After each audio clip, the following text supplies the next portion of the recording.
Hello everyone, what's up. I hope you are doing well. I am Prithvi. So आज से हम mapping start करने जा रहे हैं। मैपिंग एक ऐसा सेक्शन है जो हर सब्जेक्ट की नींव है, चाहे वो आपका हिस्ट्री हो, पॉलिटी हो, जियोग्राफी हो या इकोनॉमी हो। सभी सब्जेक्टों के लिए सबसे पहले हमारे माइंड में पूरा का पूरा वर्ल्ड का जो मैप है ना, वो छपा होना चाहिए। सभी देशों की लोकेशन हमें पता होनी चाहिए। सभी की नहीं मैं बोलूंगा, लेकिन बहुत सारी ऐसी कंट्री हैं जो हमारे लिए इंपॉर्टेंट है। मतलब सीधी सी बात है कि मैप जो है हमारे लिए बहुत इंपॉर्टेंट है और इसके लिए जो है हमें सबसे पहले मैप का अध्ययन करना पड़ेगा। आप चाहे देख लो, फॉर एग्जाम्पल के लिए अगर आप हिस्ट्री के बारे में पढ़ रहे हो कि सिकंदर जो है वो भारत आया, उसने भारत पर आक्रमण किया, तो हमारे माइंड में पता होना चाहिए कि सिकंदर जो है वो किस देश से आया और किन किन देशों से होकर जो है उसने बाद में इंडिया पर आक्रमण किया। मुगल कहां से आए, मंगोल कहां से आए, अगर अंग्रेज भारत में आए तो वो किस रूट से होकर जो है भारत पहुंचे थे। ये सब चीजें हमारे माइंड में तभी अच्छे से बैठ पाएंगी जब हमारे माइंड में जो है पूरा मैप छपा हुआ होगा।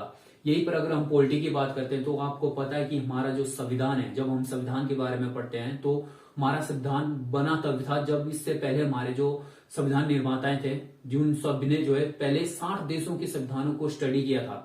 और फॉर एग्जाम्पल के लिए जो फंडामेंटल राइट हमने लिए तो सबसे पहले हमने जो है यूएसए के संविधान को स्टडी किया था। अब यूएसए की लोकेशन हमें पता होनी चाहिए कि यूके जो यूएसए वो जियोग्राफिकली जो है उसकी लोकेशन कहां पर है, चाहे कनाडा हो, जापान हो, ब्रिटेन हो, ठीक है। ये सारी चीजें जो हम पॉलिटी पढ़ेंगे तो उसमें इंपॉर्टेंट होंगी हमारे लिए। इंडिया के जो है दूसरे देशों के साथ जो है रिलेशन कैसे हैं, फॉर एग्जांपल के लिए इंडिया के रसिया के साथ जो है रिलेशन कैसे हैं, जो रसिया की लोकेशन है वो कहां पर है, इंडिया के नॉर्थ में है, ईस्ट में, साउथ में है, वेस्ट में है, या इजराइल के साथ इंडिया के कनेक्शन कैसे हैं। वहीं पर अगर हम करंट अफेयर की बात करें तो आपको बताइए मैप तो सबसे ज्यादा इंपॉर्टेंट है। हाल ही में हमारे जो विदेश मंत्री डॉक्टर एस जयशंकर साहब वो यूरोप गए हुए थे।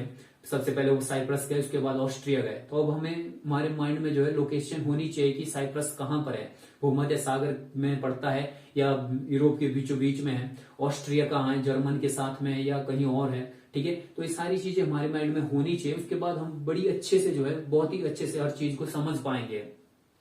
वही जियोग्राफी की बात करें तो मैप है तो जियोग्राफी है, जियोग्राफी है तो मैप है। मतलब जब हम वर्ल्ड जियोग्राफी पढ़ते हैं तो पूरा का पूरा मैप उसी में आ जाता है।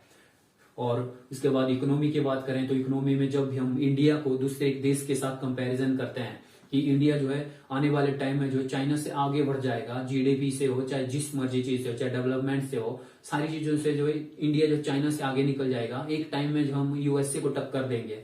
तो सारी चीज आप देख रहे हो कि हम किसी ना किसी देश का नाम ले रहे हैं तो हमारे माइंड में सबसे पहले हर देश की लोकेशन होनी चाहिए कि चाइना की जो जियोग्राफिकल लोकेशन है वो कैसी है और कहां पर है, और यूएसए की लोकेशन कहां पर है। फिर उनके साथ जब हम कंपेयर करेंगे तो हमारे माइंड में नेचुरली सी बात है, बड़ी आसानी से हर टॉपिक जो है वो घुस जाएगा, ठीक है।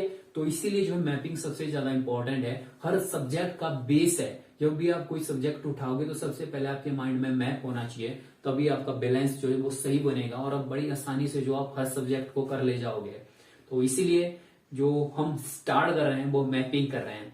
नेक्स्ट जो हमारा वीडियो होगा, इस वीडियो में जस्ट आपको मैं इन्फॉर्मेशन देने वाला था कि हम मैपिंग्स कर रहे हैं तो क्यों कर रहे हैं, क्यों इंपॉर्टेंट है। नेक्स्ट जो वीडियो में होगा उसमें हम सबसे पहले लैटिट्यूड और लॉन्गिट्यूड लाइन जो हमारी उनके बारे में पढ़ेंगे, मतलब अक्षांश और देशांतर रेखाओं के बारे में पढ़ेंगे कि 0 डिग्री इक्वेटर या विषुवत रेखा क्या है, कर्क रेखा क्या है, मकर रेखा क्या है, जो अक्षांश और देशांतर रेखाएं हैं इनको क्यों खींचा गया है। तो ये सारी चीजें जो है नेक्स्ट लेक्चर में होगी। तो इस वीडियो में बस इतना ही, मिलते हैं नेक्स्ट वीडियो में, तब तक के लिए बाय बाय।